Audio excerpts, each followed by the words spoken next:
Hi everyone, really good to be sharing with you. Good to see some of you on WhatsApp. Still I say every time I miss you all, love you all, and I can't wait to see you soon. I'm just going to share with you just for 3 or 4 minutes just a short encouragement, and it's about the prodigal son really. To do with it's known as the lost son. And a quick story in the Bible, this is like a story that Jesus kind of makes up to make a point about God. And I'll quickly tell you what it is and how does it relate to us today. It's like this runaway son or the lost son.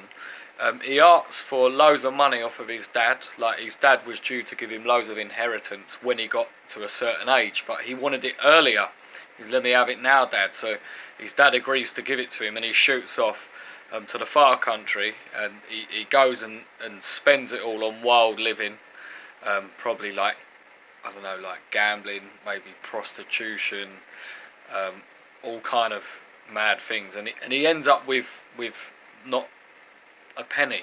He has no money at all, and he has to hire himself out to some citizens of that area, some people in that local area, and start working for them because he's got no money now to support his wild lifestyle. And he ends up doing it. They become the reason he does that. He has to get a job, hire himself out, is because there's like a famine in the land, and he hasn't got enough to support himself. So he ends up getting a job feeding pigs, and he has nothing at all. And as he starts to probably daydream about all the money that he did have, and now here he is feeding pigs, and he begins to get hungry looking at the pig food, thinking, well, at least the pigs have got something to eat, and because he was so hungry, he began to wish that he could even eat what the pigs were eating. Like he had spent everything, and this is the desperate state that he finds himself in. And then he comes back to his senses and says, why am I doing this? Like, why don't I go back to my dad's house and try and see if I can, maybe worm my way back into my dad's good books and start working for him. Like, he can treat me not like a son, but maybe as like a worker. I can start working for him, and maybe that'll get me back into his good books.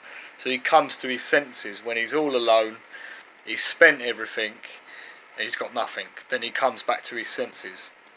But anyway, I think most of you might know the end of the story, but if you don't, it's a lovely ending to the story. So the son is very nervous, thinking, oh no, I've spent all my dad's money, he's going to kill me when he sees me, he's going to tell me to do one, he's going to tell me to pack my bags, or he's going to throw probably pack my bags and throw them out the window before I even get there. He's going to tell me no chance.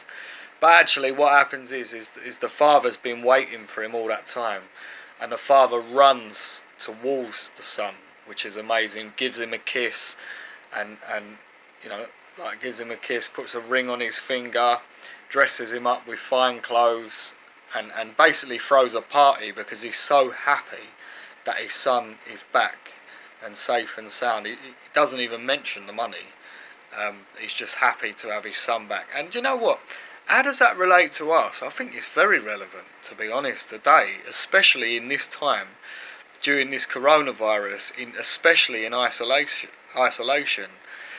Do you know, it's a time it's almost like everything we've been doing with our lives, this isolation is almost like a pause button where we can stop and think about where we might have been going wrong, or maybe what has been going well, what hasn't.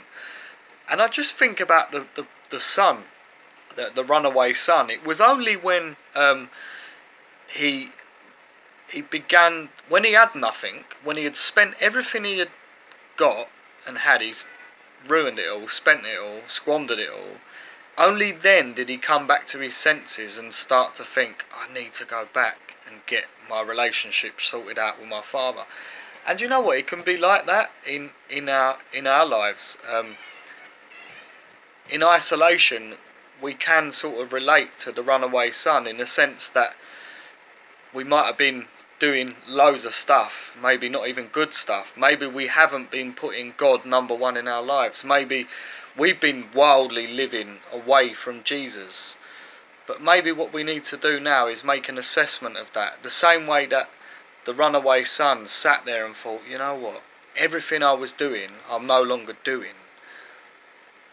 And maybe we need to do that in isolation, thinking of the things that we've been doing in the past. Have we really been putting God first? Maybe we started off our journey with Jesus really, really well. Maybe everything was going fine, but actually we found loads of exciting, cool stuff to do, and Jesus has kind of got put on the shelf and forgotten about. But you know what? Jesus taught this story to show us what God the Father is like. And in the same way that in the story, the Father runs towards the Son, he's been waiting for the Son to come back. That is how God is with each and every one of us. So if this video is for everyone, we all need to reflect on this, whether we've been a Christian for 5 minutes or 5 million years, and we all need to reflect and see where we are ourselves. But actually this would be a great idea for someone who's maybe you become a Christian a long time ago, maybe you started life off in the church some time ago, and maybe you've come out of church for a while, and if you're honest, you've put Jesus on the shelf and he's a bit dusty. But actually, why don't you use this time in isolation to get right with God again? Say, God, I want to make you number one in my life. God, I want to start that relationship afresh all over again. And I really want to encourage you that God, if you do that, you don't need to be worried how he's going to be towards you, because Jesus taught this story for a reason, to show us for times like this that when we're in isolation and we've been reflecting on our relationship with God, and if it's not great, Jesus purposely gave us this story of the prodigal son to show us the time is to come back to Jesus, and God the Father is gladly waiting for us to come back.